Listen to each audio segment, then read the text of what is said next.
దేశవ్యాప్తంగా పలు రాష్ట్రాల్లో తెలుగు ఓటర్లు గణనీయంగా కనిపిస్తారు. ముఖ్యంగా దక్షిణాదిన వివిధ రాష్ట్రాల్లోని పలు సెగ్మెంట్లలో ప్రభావితం చేసే స్థాయిలో ఉన్నారు. అటు చూస్తే తెలుగు రాష్ట్రాల్లో విపరీతమైన ఫ్యాన్ ఫాలోయింగ్ ఉన్న పవన్ కళ్యాణ్కి భాషారహితంగా అభిమానులకు కొదవలేదు. ఆ క్రమంలో బీజేపీ జనసేన అధ్యక్షుణ్ణి తన ట్రంప్ కార్డుగా మార్చుకుంటుందా? సనాతన ధర్మ సూత్రాలతో దేశవ్యాప్తంగా ఫోకస్ అవుతున్న జనసేనాని ఎన్డీఏ కూటమికి స్టార్ క్యాంపెయిన్ కానున్నారా? మొన్న తెలంగాణ, నిన్న ఆంధ్రప్రదేశ్లో పవర్ చూపించి మహారాష్ట్ర ప్రచారంలో సత్తా చాటుకున్న AP deputy CM next target ఏంటి? మహారాష్ట్ర ఎన్నికల్లో బీజేపీ సారథ్యంలోని మహాయుతి ఎన్డీఏ కూటమి అఖండ విజయం సాధించింది.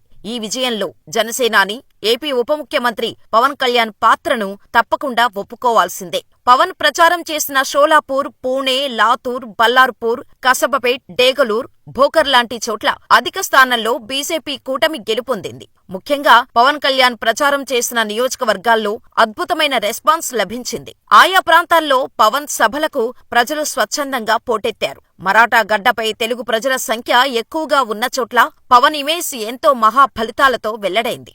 ఆంధ్రప్రదేశ్ ఎన్నికల్లో తన ఇమేజ్తో జనసేనకు 100% స్ట్రైక్ రేటు సాధించి యావత్ దేశం దృష్టిని ఆకర్షించిన పవన్ కూటమి విజయంలో కీలక పాత్ర పోషించారు.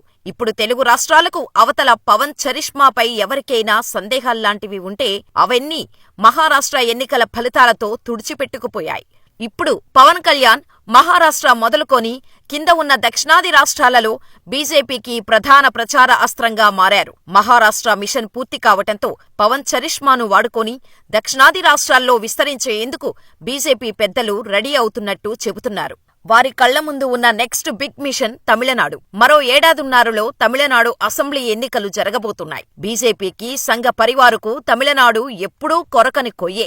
అక్కడ రాజకీయమంతా డీఎంకే, అన్నాడీఎంకేల మధ్య నడుస్తుంటోంది. అక్కడ బీజేపీ పునాదులు ఏర్పాటు చేసుకోవడానికి కూడా తమిళనాట ప్రజలు అవకాశం ఇవ్వటం లేదు. రాజకీయ దిగ్గజాలు కరుణానిధి, జయలలితల అస్తమయం తరువాత పరిస్థితులు కొంత మారాయి. దాంతో వచ్చే ఎన్నికల్లో బీజేపీ తమిళనాడు అసెంబ్లీ ఎన్నికల్లో ప్రభావం చూపటానికి శతవిధాలా ప్రయత్నిస్తోంది. తమిళనాడు అసెంబ్లీలో 234 సీట్లు ఉన్నాయి. అక్కడ విజయానికి కావలసిన మ్యాజిక్ ఫిగర్ 118. గత ఎన్నికల్లో డీఎంకే పార్టీ సోలోగా 133 సాధించింది. అంత బలంగా ఉన్న డీఎంకేను ఢీకొట్టడం అంత సామాన్యమైన పని కాదు. ఇలాంటి తరుణంలో కాషాయ నేతలకు కనిపిస్తున్న ఏకైక ఆప్షన్ పవన్ కళ్యాణ్ మాత్రమే అంటున్నారు. పవర్ స్టారుగా పవన్ ను తమిళులకు ప్రత్యేకంగా పరిచయం చేయాల్సిన అవసరం లేదు. సనాతన ధర్మం బేస్ చేసుకుని పవన్ చేసిన తమిళ రాజకీయ ప్రసంగాలు, ఉదయనిధి స్టాలిన్ ను టార్గెట్ చేస్తూ ఇచ్చిన స్టేట్మెంట్లు తమిళనాట బాగా వైరల్ అయ్యాయి. అలాగే తమిళనాడులో తెలుగు జనాభా కూడా